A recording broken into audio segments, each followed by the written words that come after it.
Feel the real fear with us.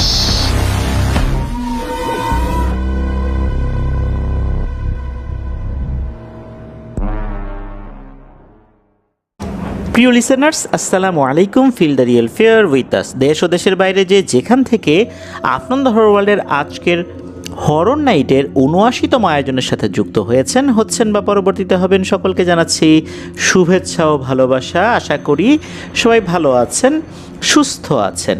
দেশ ও দেশের বাইরে অনেকেই বিভিন্ন জায়গায় অবস্থান করছেন। প্রিয় লিসেনার্স, মালদ্বীপ এমন একটি জায়গা যার চতুর্দিকে ভারত মহাসাগর, মাঝখানে অসংখ্য দ্বীপ নিয়ে এই মালদ্বীপ গঠিত হয়েছে। মালদ্বীপ নিয়ে অনেক ধরনের কিন্তু মিথ প্রচলিত রয়েছে। মালদ্বীপ নিয়ে অসংখ্য ভয়ের ঘটনাও কিন্তু শোনা যায়। আজকের এই এপিসোডে আমরা দুটি ঘটনা রেখেছি, আর এই এপিসোডের প্রথম ঘটনাটি মালদ্বীপের। যিনি পাঠিয়েছেন উনি একজন রেমিটেন্স যোদ্ধা ভাই। ওনার নাম মেহেদি হাসান হৃদয়। ওনার বাড়ি কুমিল্লা জেলার মুরাদনগর উপজেলার গাজীপুর গ্রামে। উনি বিগত 10 বছর ধরে মালদ্বীপে অবস্থান করছেন। মালদ্বীপ দেশটা কিন্তু অনেক সুন্দর। মালদ্বীপের যে সৌন্দর্য আমরা দেখি ইউটিউবে, ফেসবুকে, এই জায়গাগুলো কিন্তু পর্যটন এরিয়া। পর্যটন এরিয়ার বাইরেও কিন্তু অনেক জায়গা রয়েছে, যে জায়গাগুলোতে কিন্তু সাধারণত পর্যটকরা যান না। ছোট ছোট দ্বীপে বেশ কিছু পরিবার বসবাস করে। কোনো কোনো দ্বীপে 100 জন মানুষ বসবাস করে, কোনো দ্বীপে 200-300 এরকম মানুষজন কিন্তু বসবাস করে। কোনো কোনো দ্বীপে বন জঙ্গল রয়েছে, সেগুলো বেশ ভয়ঙ্কর। সেগুলোতে আধুনিকতার ছোঁয়া কমই রয়েছে, এটা বলতে হবে। তো এই যে হৃদয় ভাই, উনি একটি দ্বীপে কাজ করেছিলেন 3 মাস। ভয়ঙ্কর কিছু ঘটনার প্রেক্ষাপটে 3 মাসের বেতন না নিয়েই উনি আবার মালদ্বীপের রাজধানী মালেতে চলে আসতে বাধ্য হন। উনি মূলত মালদ্বীপের রাজধানী মালের খুবই কাছের একটা আইল্যান্ডে কাজ করতেন, যেটার নাম হচ্ছে মাফুসি আইল্যান্ড, যেখানে দীর্ঘ 2 বছর কাজ করার পর রাজধানী মালেতে চলে আসেন বেতন কম হওয়ার কারণে। তারপর 4 থেকে 5 মাস কাজ ছাড়া উনি বসে থাকেন। আসলে মালেতে আসার পর কাজ ছাড়া বসে থাকার ইচ্ছা তো ওনার ছিল না।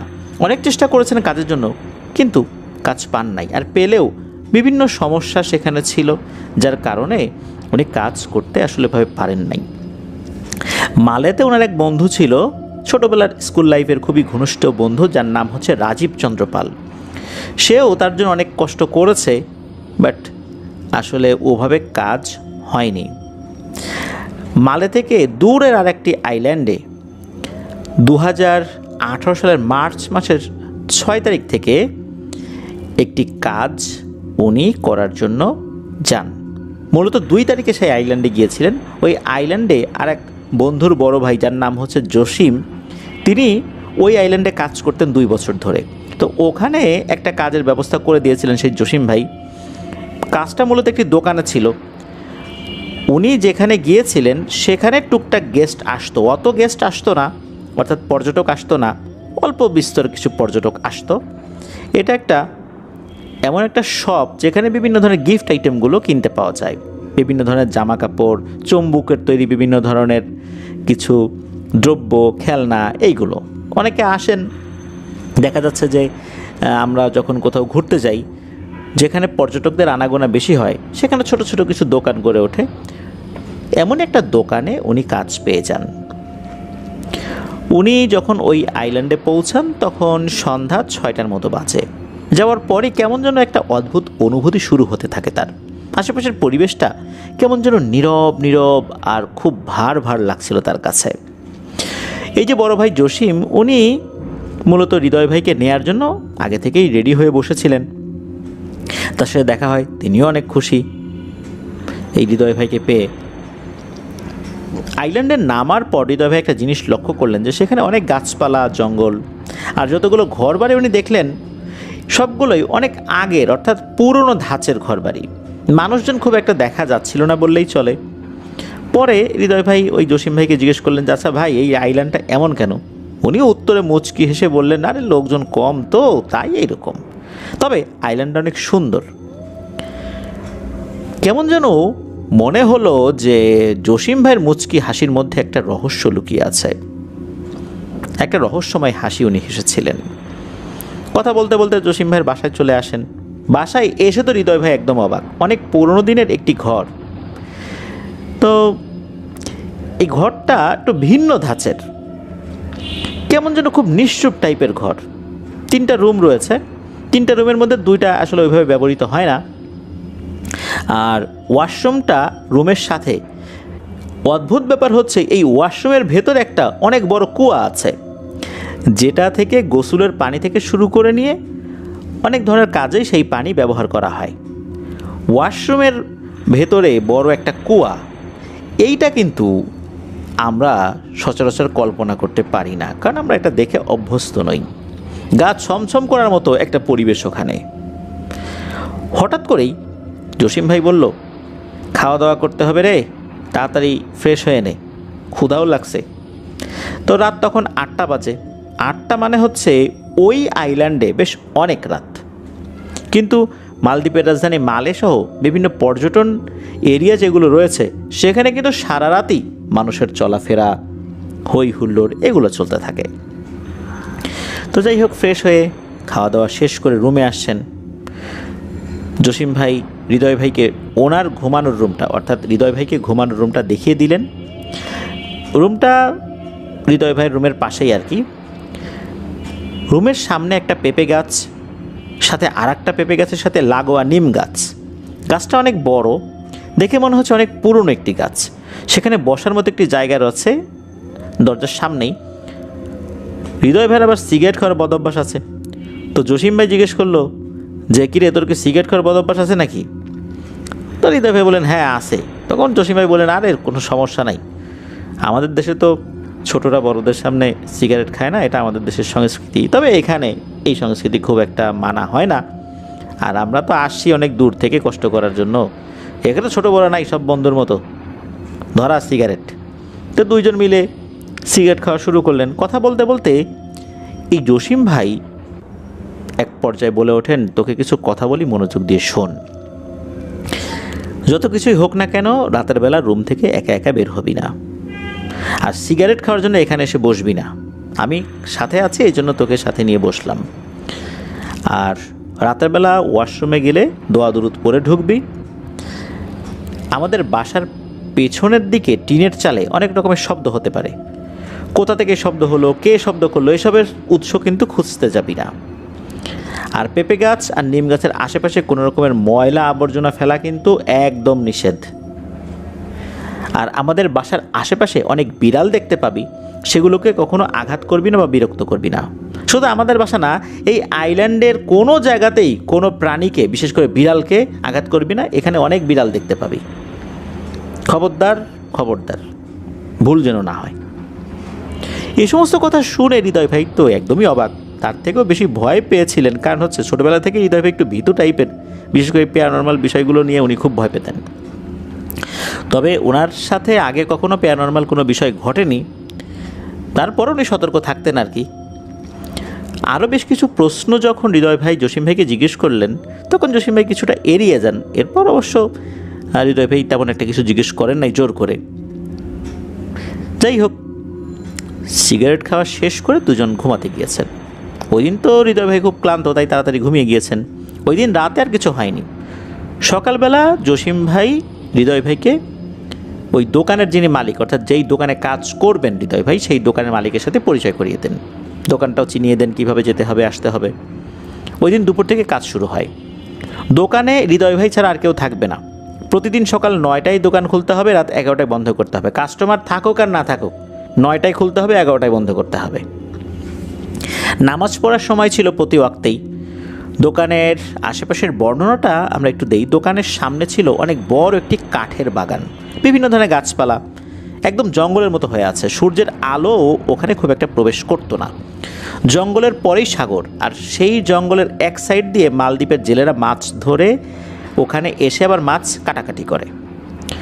যাই হোক, হৃদয় ভাই কাজে মন দিয়েছেন, কাজ আনন্দের সাথেই করতে থাকেন। তবে প্রতিদিন সন্ধ্যা হলে একটা জিনিস লক্ষ্য করতেন, সেই বাগানের ভেতরে বিড়ালের ঝগড়ার আওয়াজ।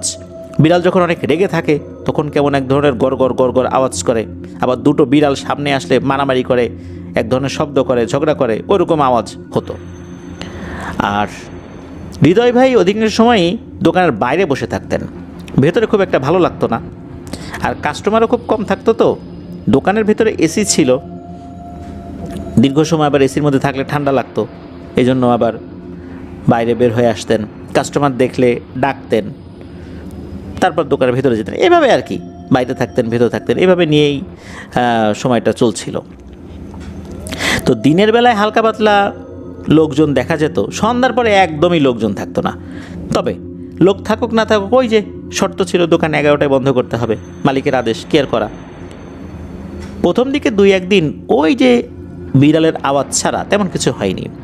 তা আসল ঘটনা শুরু হয় মার্চ মাসের 6 তারিখ সন্ধ্যা থেকে। সময়টা তখন এশার আজানের পর।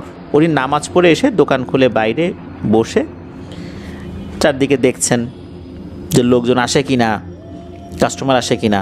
তো উনি দেখেন দুটি বিড়াল বাগানের মাঝখান থেকে বেরিয়ে ওনার দিকে এগিয়ে আসে একসাথে।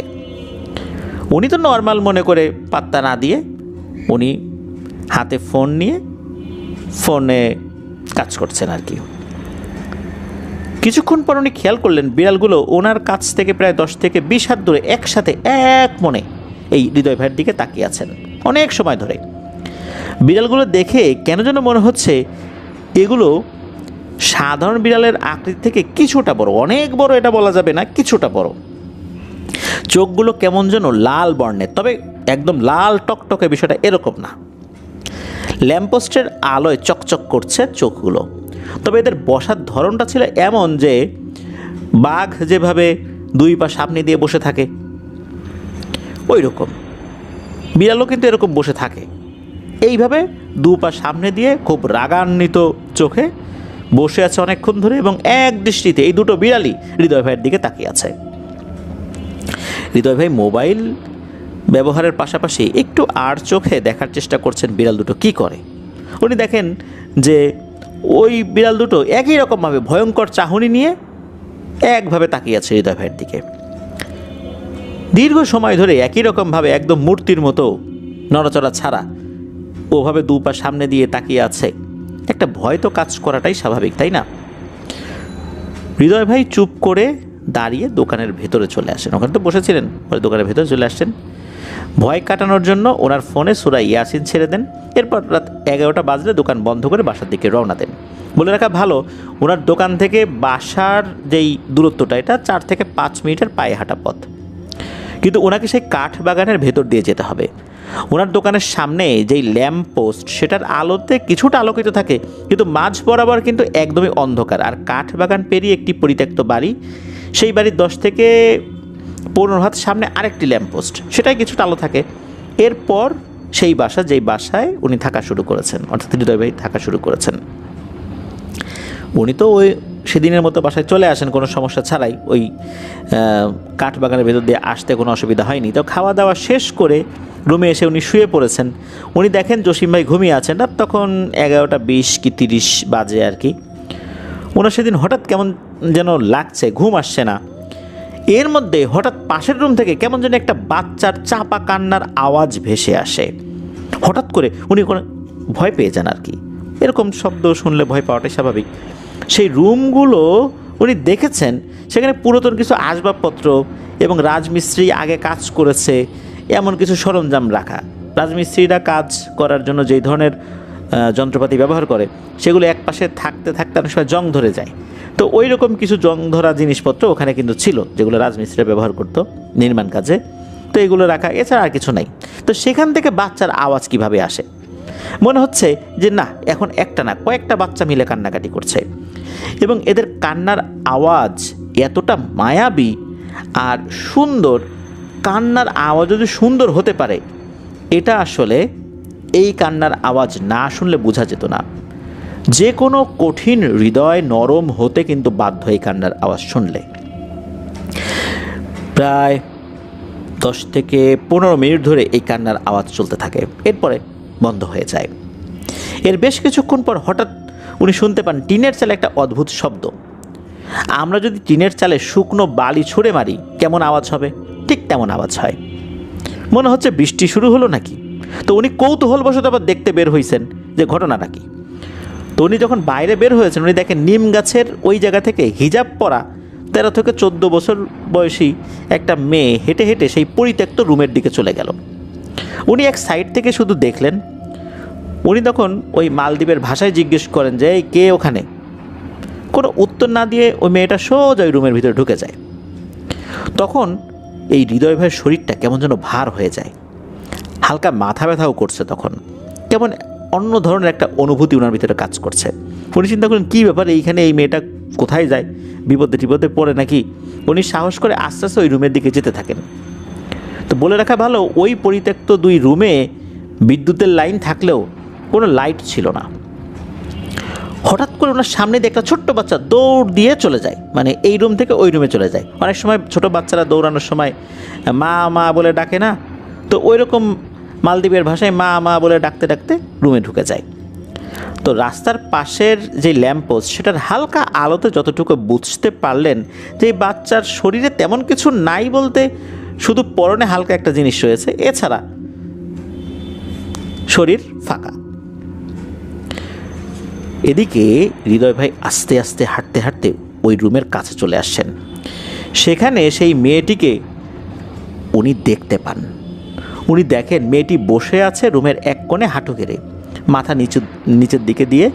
মনে হচ্ছে হৃদয় ভাইয়ের জন্য সে অপেক্ষা করছিল। মাথাটা তুলল সে। তখন মালদ্বীপের ভাষায় সে বলল, তুমি কি করছো এই রুমে? তোমার তো এখানে আসা উচিত হয় নাই। এই কথাটা শুনেই হৃদয় ভাই ঘাবড়ে যান। ওনার মুখ দিয়ে আর কোনো কথাই বের হচ্ছে না। হঠাৎ করে উনি অনুভব করেন ওনার শরীরের বাম পাশ দিয়ে একটা গরম বাতাস চলে গেল। এরপর হৃদয় ভাইয়ের আর কিছু মনে নাই। সকালবেলা উনি ঘুম থেকে উঠে দেখেন উনি ওনার বিছানায়, পাশে জসিম ভাই আছে। এসে বলে, কিরে কেমন লাগছে এখন? তখন হৃদয় ভাই জিজ্ঞেস করলেন যে আচ্ছা আমি এখানে কিভাবে আসলাম। জসিম ভাই বলে যে সকালবেলা ফজরের নামাজ পড়ার সময় জসিম ভাই যখন বাইরে গিয়েছেন অজু করতে, তখন ওই রুমের সামনে অজ্ঞান অবস্থায় হৃদয় ভাইকে পড়ে থাকতে দেখেন। তখন উনি রুমে নিয়ে আসেন তাকে। তারপর থেকে এই হৃদয় ভাইয়ের শরীরে অনেক জ্বর, টানা 7 দিন জ্বর থাকার কারণে কোনো কাজেই যেতে পারেন নাই। পরে জসিম ভাই একজন মসজিদের ইমাম সাহেবকে নিয়ে আসেন। একটা মসজিদের ইমাম সাহেবকে নিয়ে আসার পর ইমাম সাহেব এসে ঝাড়ফুঁক করেন। তারপর থেকে একটু একটু করে উনি সুস্থ হতে থাকেন। তো জসিম ভাই হৃদয় ভাইকে বলেন, তোকে না মানা করছিলাম যত কিছুই হোক রাতে বের হবি না, কোনো সমস্যা মনে হলে আমাকে ডাকবি, আর কখনো কিন্তু একা একা বের হবি না।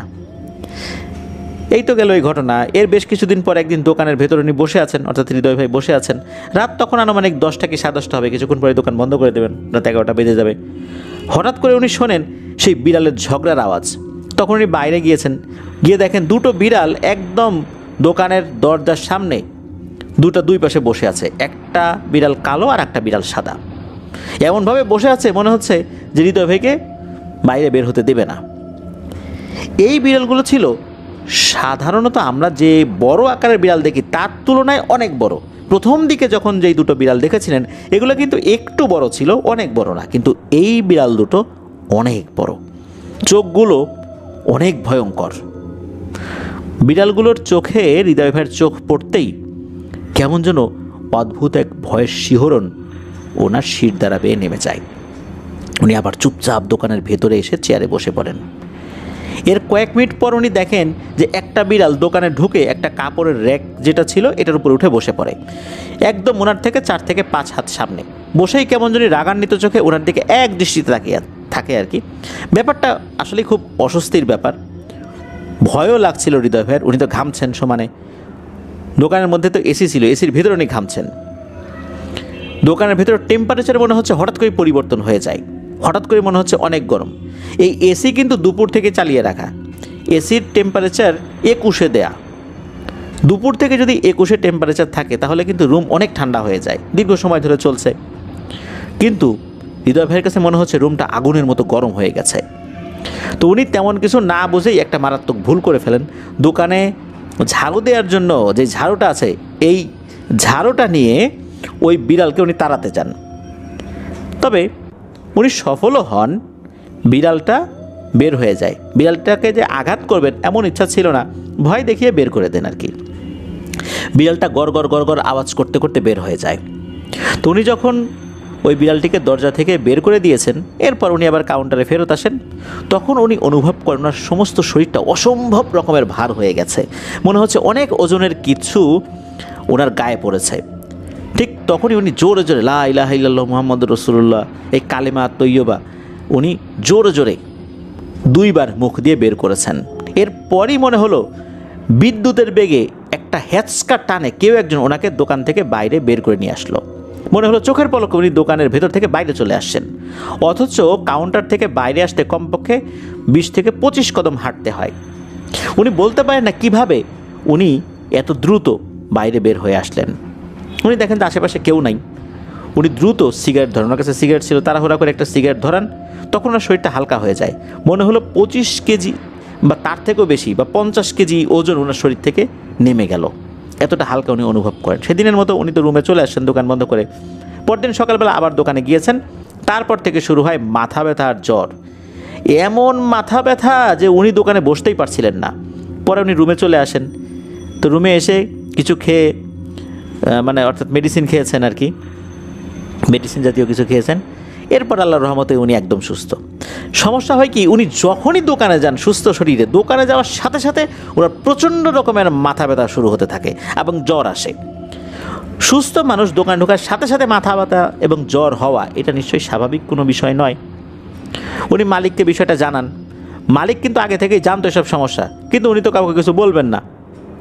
ওনার দোকানে এর আগেও কিন্তু আমাদের বেশ কিছু রেমিটেন্স যোদ্ধা বাংলাদেশি ভাই ওখানে কাজ করেছেন, তারাও এই সমস্যার সম্মুখীন হয়েছেন, কম বেশি সমস্যায় পড়েছেন। এগুলো কিন্তু তারা ফেস করে এই দোকান ছেড়ে চলেও গেছেন। একটা সময় হৃদয় ভাই সিদ্ধান্ত নেন, না এভাবে আর থাকা যায় না। উনি কিন্তু এভাবেই প্রায় 3 মাস ওখানে কাজ করেছিলেন। ঠিকমতো খেতে পারতেন না, সবসময় জ্বর অসুস্থতা লেগেই থাকতো। পরে জসিম ভাই সেই মসজিদের ইমাম সাহেবকে সব কিছু বলেন। এশার সালাতের পর একদিন ইমাম সাহেব যেতে বলেন জসিম ভাই আর হৃদয় ভাইকে। তো গিয়েছিলেন ওনারা যখন যান তখন ইমাম সাহেব বেশ কিছু তথ্য দেন, যেটা ছিল রীতিমতো ভয়ঙ্কর ব্যাপার। ইমাম সাহেব বলেন যে তুমি যেখানে থাকো সেখানে একটি জিনের পরিবার বসবাস করে, অনেক বছর ধরে এরা বসবাস করে। এরা মুসলিম জিন, অনেক পরহেজগার, এরা মূলত কাউকে কোনো ক্ষতি করে না। সেদিন নিম গাছের নিচ থেকে চলে যাওয়া সেই মেয়েটাকে যে তুমি দেখেছো, এটা জিন সর্দারের মেয়ে। রাত যখন গভীর হয় ওরা তখন বের হয়, হাঁটাহাঁটি করে। তুমি আচমকা কোনো শব্দ না করে বের হয়েছ। এটা যখন ওই জিনটা বুঝতে পেরেছে তখন সে তার ঘরের দিকে চলে যায়। সে তোমাকে ভয় দেখাতে চায় নাই। তুমি বাবা কেন তার পিছু পিছু ওই ঘরের ভিতরে গেছো? সে তো চাইলে তোমার আরও বড় ক্ষতি করতে পারতো, কিন্তু করেনি। তোমাকে আরও বলেছে তোমার এখানে আসা উচিত হয় নাই, কিন্তু তুমি ওই মেয়ের পিছু পিছু যখন ওখানে গিয়েছো তখন ওই মেয়েটার ভাই সে এই জিনিসটা ভালোভাবে নেয় নাই, সে তোমার উপর খুব রাগান্বিত হয়। এটা তো ভালো লক্ষণ না। তোমাকে ক্ষতি করতো ওই সময় মেয়ের ভাইটা রাগ করে। ওই অবস্থাতে তুমি যে গরম বাতাস শরীরে অনুভব করেছিল, যেই গরম বাতাসটা তোমার শরীরে এসে লেগেছিল, তুমি যেই গরম বাতাসটা হঠাৎ করেই অনুভব করলে যে তোমার এক পাশ দিয়ে চলে গেল, এটা মূলত ছিল ওই জিন দুটোর বাবা। সে খুবই পরহেজগার। সে তখন এসে মূলত এই ছেলে মেয়েদেরকে বলে যে খবরদার এই ছেলেকে কোনো ক্ষতি করো না, ভয় দেখিও না অকারণে। তখন ওই মেয়েটা বলে যে বাবা আমরা তো আসলে ভয় দেখাই নাই, আমরা তো আমাদের মতো করে বের হয়েছিলাম, ও হঠাৎ করে কোনো শব্দ না করে বের হয়েছে, আমি তো আমার রুমে চলে আসি, এর এই ছেলে পিছু পিছু এখানে চলে আসছে। তখন ওই ছেলেটাকে বলেন আর কি ওই জিনের বাবা যে দেখো ও নতুন আসছে, ও কিছু জানে না, আস্তে আস্তে ঠিক হয়ে যাবে, ও ভুল করছে, তাই বলে আমরা তার জন্য প্রতিশোধ নিতে পারি না, তাহলে আল্লাহর কাছে কিন্তু আমাদেরকে জবাবদিহি করতে হবে, খবরদার ওকে ভয় দেখিও না। এরপর আর ভয় তারা দেখায় নাই। তারপর তো উনি অজ্ঞান হয়ে গেছেন। আর দোকানে যে দুটো বিড়ালকে দেখতে পান, এই দুটো বিড়াল মূলত দুষ্টু প্রকৃতির জিন। এরা মানুষের ক্ষতি করে। এই যে দোকানটা, এই দোকানটা নাকি একটা পুরনো কবরস্থানের উপরে অবস্থিত। ওখানে এই জিনেদের আসা যাওয়া ছিল। এই দোকানটা করার কারণে ওদের অসুবিধা হয়েছে, যার কারণে এই জিন দুটো এই দোকানে সবসময় বিরক্ত করে। যারাই এখানে কাজে আসে তাদেরকে বিরক্ত করে। আর একটা বিড়াল ঢুকে পড়েছিল ভিতরে, তাকে যে ঝাড়ু দিয়ে ধাওয়া করেছিল হৃদয় ভাই, এই জন্য এই জিনগুলো খুব ক্ষিপ্ত হয়েছে। এই জন্য ওরা এমন একটা সিস্টেম করে রেখেছে, ওই দোকানে যাওয়ার সাথে সাথেই হৃদয় ভাইয়ের জ্বর আসে এবং মাথা ব্যথা করে। তো তুমি কাজ ছেড়ে দিয়ে চলে যাও, এখানে আর কাজ করতে হবে না। এরপর যখন এই সমস্যার কথা হৃদয় ভাই মালিককে জানান, মালিক তো কিছুতেই মানে না, বলে না তুমি কাজ করবে না, এই জন্য একটা বাহানা দিচ্ছ এটা সেটা। এরপর মালিক ইচ্ছাকৃতভাবে ওনার 3 মাসের বেতন আটকে রাখেন। এই 3 মাসের বেতন না নিয়েই উনি ওই দোকান ছেড়ে আসতে বাধ্য হন। এরপর আবার উনি মালদ্বীপের রাজধানী মালেতে চলে আসেন। তো এটাই ছিল ঘটনা। প্রিয় লিসেনার্স, আসলে মালদ্বীপটা অনেক সুন্দর একটা জায়গা, অনেক সুন্দর একটা দেশ। তবে ছোট ছোট যে দ্বীপগুলো রয়েছে সেখানে তো মানুষজন কম যায়, সেখানে অনেক ভয়ের ঘটনা তো থাকতেই পারে, তাই না? আপনারা যারা যেখানে রয়েছেন আশেপাশে যদি ভয়ের ঘটনা থাকে আমাদেরকে পাঠাতে কিন্তু ভুলবেন না। আর আমাদেরকে ঘটনা লিখে বা রেকর্ড করে পাঠাতে পারবেন ইমেল অ্যাড্রেসের মাধ্যমে। ইমেল অ্যাড্রেসটা হচ্ছে afnanthehorrorworldbd@gmail.com। স্পেলিংটা বলে দিচ্ছি, AFNANTHEHORRORWORLDBD, afnanthehorrorworldbd@gmail.com। স্পেলিংটাও আমরা আমাদের ভিডিওর ডেসক্রিপশনে দিয়ে রেখেছি।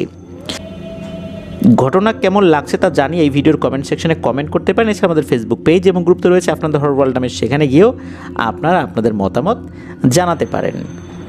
চলুন প্রিয় লিসেনার্স, চলে যাব আমাদের এবারের এপিসোডের দ্বিতীয় এবং শেষ ঘটনায়। তবে আর একটা কথা, যারা আমাদের সাথে যুক্ত হয়েছেন অনুগ্রহ করে এই ভিডিওর লাইক বাটনে প্রেস করতে ভুলবেন না, আর ভিডিওর লিঙ্কটা বেশি বেশি করে শেয়ার করে দেবেন।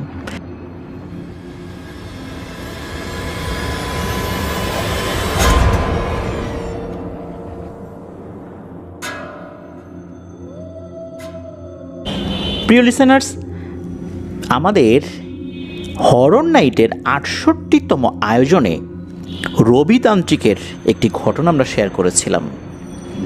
এছাড়া আমাদের থার্সডে নাইটের ১২৭তম এপিসোডে বামনের প্রতিশোধ ঘটনাটি প্রচার করেছিলাম। এই ঘটনা দুটি আমাদেরকে যিনি দিয়েছিলেন তার নাম বিবেক বাঁধন, ওনার বাড়ি সিলেটের শিবগঞ্জে। উনি আরও একটি ঘটনা আমাদেরকে পাঠিয়েছেন।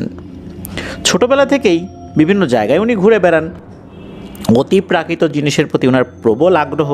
আমাদের সিলেটের ফ্যান মিটেও উনি এসেছিলেন, কথা হয়েছিল। উনি মূলত এখন যে চাকরিটা করেন সেটা একটি মোবাইল কোম্পানির মার্কেটিং অফিসারের দায়িত্বে উনি রয়েছেন। আর ওনার এই কাজটার কারণে সিলেটের বিভিন্ন জায়গাতেই ওনাকে যেতে হয়, অনেক মানুষের সাথে কথা বলতে হয়। 2022 সাল থেকে উনি এই কাজটি করছেন। উনি বেশ কিছুদিন আগে গিয়েছিলেন জাফলংয়ের রাধানগর এলাকায়। মূলত ওখানে যাওয়ার পর একজন ব্যক্তিকে উনি দেখতে পান। হাঁটাহাঁটি করতে করতে মনে হলো এক কাপ চা খেয়ে নিলে ভালো হয়। উনি একটা দোকানে চা খেতে ঢুকেছেন। তো ওখানে তো বেশ কিছু চায়ের দোকান ছিল। উনি যেই দোকানে ঢুকেছেন দেখলেন যে চায়ের দোকানের সামনে দুই পাশে দুটো বেঞ্চের মতো জায়গা রয়েছে, তবে একটা বেঞ্চে একজন মুরব্বি টাইপের লোক বসে আছে, এমনভাবে হাত পা ছড়িয়ে বসে আছে যে পাশে আর একজন বসার জন্য পর্যাপ্ত জায়গা নেই। আর অন্য যারা লোকজন আছেন তারা উল্টো পাশে আর একটা যে বেঞ্চ রয়েছে সেখানে বসে আছেন, তারাও কেউ এই পাশে এসে বসছে না। এখন এই বাঁধন ভাই ঢুকে চিন্তা করলেন যে কী ব্যাপার, এই লোকটা এইভাবে ছড়িয়ে বসে আছে কেন। তো উনি বললেন যে চাচা একটু পা সরায় বসেন, আমি বসি। মনে হলো যে চাচা এই কথা শুনলেনই না, একবার তাকালেন বাঁধন ভাইয়ের দিকে, কিন্তু পা সরালেন না, উনিও সরে বসলেন না। এতে করে বাঁধন ভাই একটু বিরক্তই বোধ করেন যে কী ব্যাপার, লোকটা এমন কেন। ব্যবহার ট্যাবহার জানে না, বললাম একটু সরে যেতে, সরেও না। তখন ওই যে দোকানদার, অর্থাৎ চায়ের দোকানদার, উনি বললেন যে ভাতিজা তুমি ওইখানে বসার দরকার নেই, তুমি এই পাশে এসে বসো। উনি ওইখানেই বসে থাক, ওনারে আর মাতাইও না, মানে ওনাকে আর বিরক্ত করো না, মানে সিলেটের ভাষায় যেভাবে বলে আর কি ওইভাবে বলেন। তো এরকম একটা মুরব্বী লোক এভাবে বসে আছে, দেখে অনেক প্রভাবশালী ব্যক্তি এটা মনে হচ্ছে না, মানে উনি যে অনেক বড় টাইপের প্রভাবশালী ব্যক্তি এরকম মনে হচ্ছে না, তবে দেখে কেমন যেন একটু কবিরাজ কবিরাজ ভাব মনে হলো, লোকজন তাকে খুব সম্মান করছে এরকমটাই মনে হলো। তখন ওই বাঁধন ভাই দোকানদারকে জিজ্ঞেস করলেন আস্তে আস্তে যে যে কাকা ইনি কি কবিরাজ গোছের কেউ নাকি? তখন ওই দোকানদার বলতেছেন যে তুমিও বুঝলা কেমনে যে কবিরাজ? বলে না, এটা ভাব ঠাবে মনে হলো আর কি। বলে যে হ্যাঁ উনি কবিরাজি করেন। তো বাঁধন ভাই জানতে পারলেন ওনার নাম হচ্ছে লায়েক উদ্দিন মিয়া। তো লায়েক কবিরাজ নামেই উনি পরিচিত।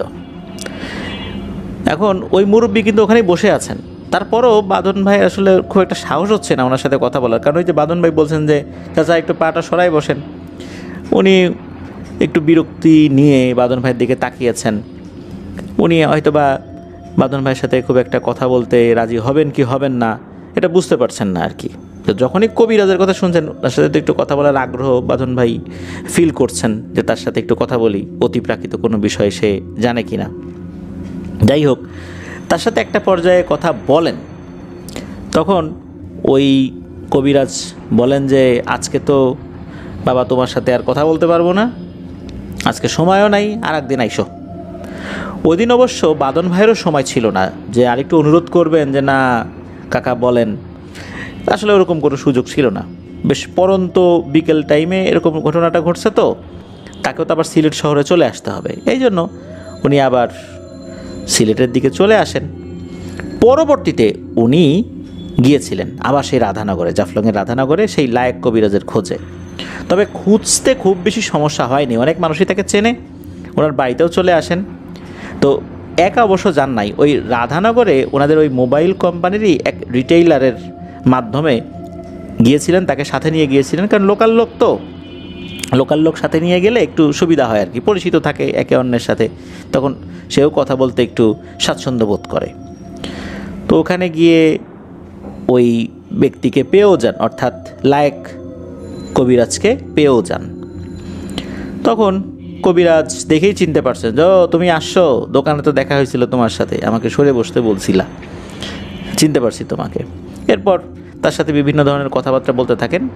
তখন এই বাঁধন ভাই বলেন যে আপনার জীবনের ঘটনা শুনতে আসছি। বলেন যে ঘটনা আর কি বলবো, কবিরাজি করি এই তো ঘটনা। বলেন না, কিভাবে কবিরাজ হলেন সেটা একটু বলেন। এরপর উনি বলেন, সংক্ষিপ্তভাবে বলেছিলেন, উনি বলেন যে উনি তখন বেশ ছোট, 5 কি 6 বছর হবে, ওনাদের পরিবারে অনেক অভাব ছিল। এই লায়েক কবিরাজের বাবা পাথর তুলে বিক্রি করতেন, পরিবারের সবার সেটাতেই চলতো। এই লায়েক কবিরাজের পরিবারে ছিল 7 বোন, আর 7 বোনের এক ভাই, এই এক ভাই হচ্ছে এই লায়েক কবিরাজ, একমাত্র ছেলে সন্তান, আর সবার থেকে ছোট। ছিলেন খুবই চঞ্চল প্রকৃতির, খুব আদরের, দুষ্টামি করলেও কেউ কিছু বলতো না। তো এই লায়েক কবিরাজের বাবার অনেক বন্ধু ছিল, তার মধ্যে একজন ছিল কবিরাজ। তো লায়েক কবিরাজ দেখতেন ছোটোবেলাতেই যে এই লোকটা সারাদিন খালি বসে থাকে, তন্ত্রমন্ত্র পড়ে আর খালি টাকা কামায়, কোনো কাজ কামি করে না।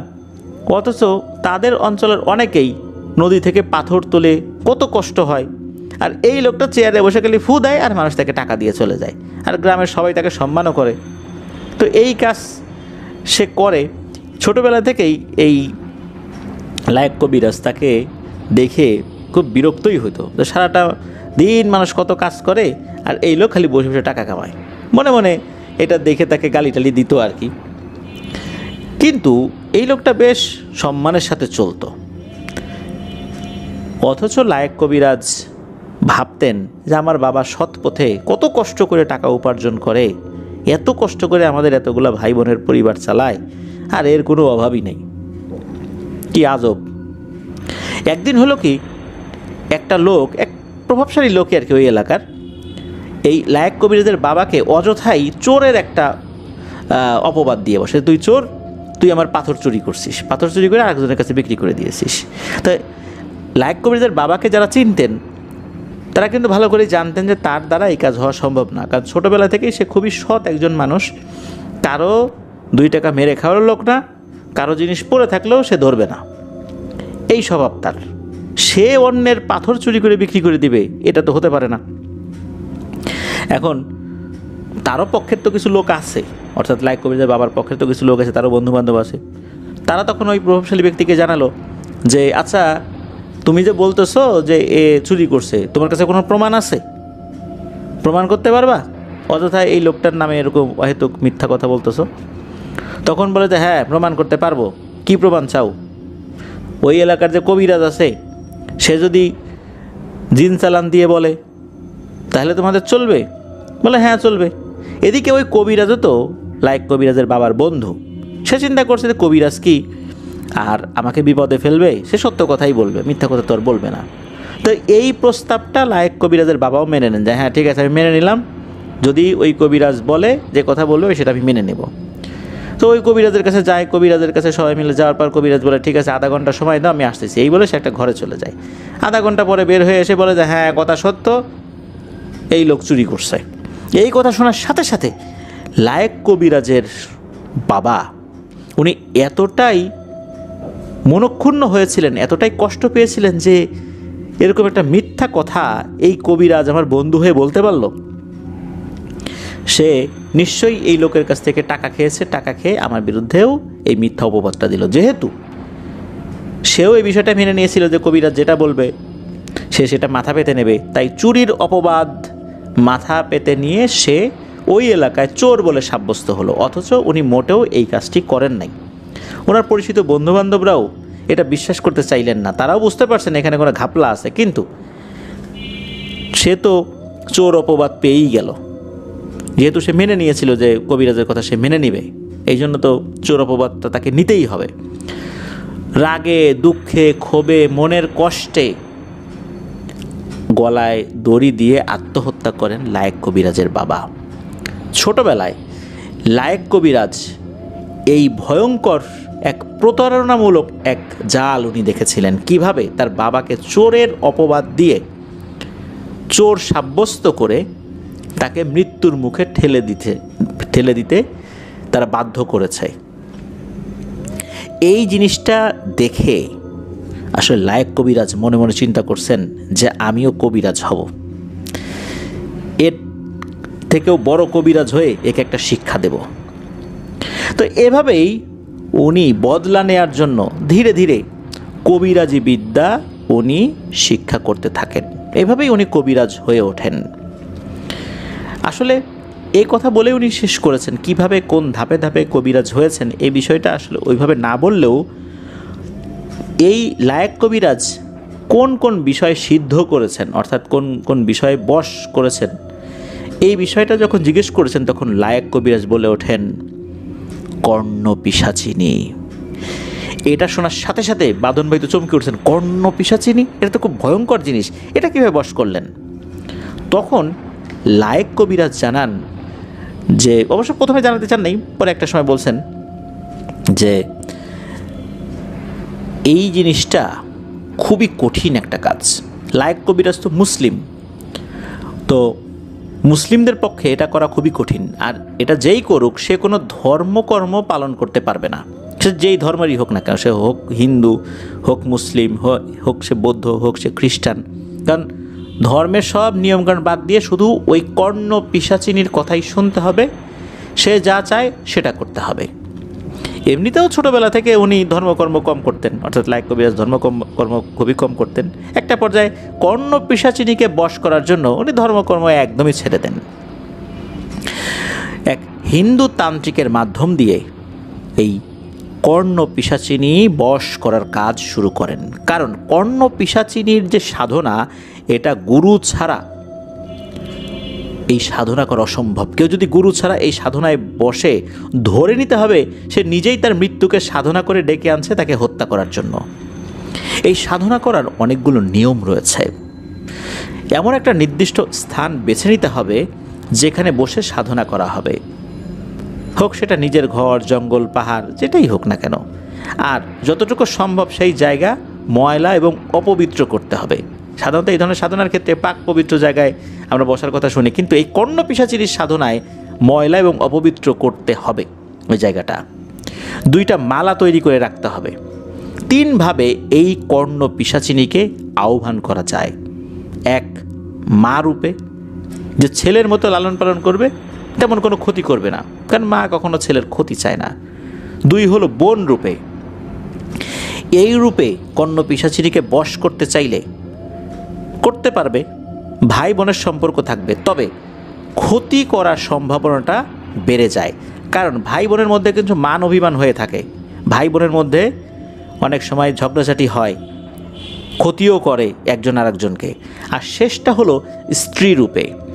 এই রূপে যদি সিদ্ধ করা যায়, তবে তাড়াতাড়ি সিদ্ধ করা যায়, মাত্র 11 দিনে কর্ণ পিশাচিনীকে বশ করা যায়। তবে স্ত্রী রূপে আহ্বান করলে তাহলে কিন্তু আরও ভয়ঙ্কর কিছু কাজ করতে হয়, যা একটা মানুষের পক্ষে করাটা খুবই কঠিন ব্যাপার।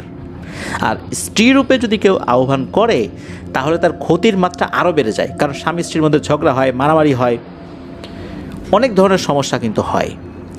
এই কারণে স্ত্রী রূপে বশ করা এটা যেমন সহজ, কিন্তু এটাকে রক্ষা করা ততটাই কঠিন। সবচেয়ে কঠিন হচ্ছে মা রূপে বশ করা, 33 দিন সময় লাগে। তবে এতে ক্ষতির ঝুঁকি কম থাকে। মা তার সন্তানকে শাসন করে, কিন্তু মা তার সন্তানের ক্ষতি হোক এটা করে না। কর্ণ পিশাচিনী এই কাজটাই করে, হয়তোবা কখনো কখনো শাসন করে, তবে বড় ধরনের ক্ষতি করে না। তবে মা রূপে সে ধরা দিতে চায় না সহজে। এই জন্য অনেকেই স্ত্রী রূপে তাকে দ্রুত বশ করতে চায়। তবে এইভাবে বশ করার পর ওই ব্যক্তি খুব দীর্ঘদিন যে বাঁচে তা না, কারণ কর্ণ পিশাচিনীর বিভিন্ন দাবি দাওয়া পূরণ করতে করতে একটা সময় সে নিজেও মৃত্যুর মুখে পতিত হয়। এই যেই কবিরাজ, লায়েক কবিরাজ, সে কিন্তু বোন বা স্ত্রী রূপে বশ করতে চান নাই, সে মা রূপেই তাকে আহ্বান করেন।